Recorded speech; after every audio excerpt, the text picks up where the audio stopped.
If you're looking to put in place a complete and holistic knowledge management system, I think it helps to look at your organization in two dimensions, and these are dimensions related to discipline.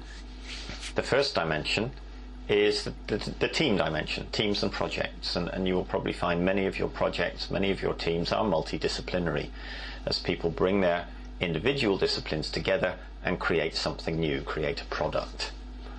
And then the second dimension is across the projects at a discipline level. For example, you might have many of your teams or projects will have an engineer in, or an accountant, or a marketing person. And then cross-cutting that is the discipline of engineering or the discipline of marketing. These are your two dimensions, the multidisciplinary in-project and the single-disciplinary cross-project dimensions. And you need to look at knowledge management in both of those.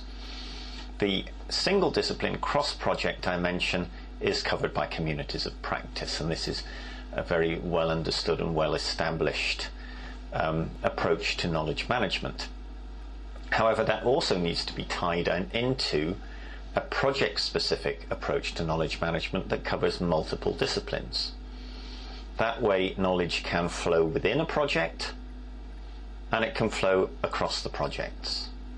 Within the projects, the approach is the traditional learning before, during and after approach, the approach involving peer assists, after action reviews, retrospects, whereby everybody in those projects gets together and pools their knowledge.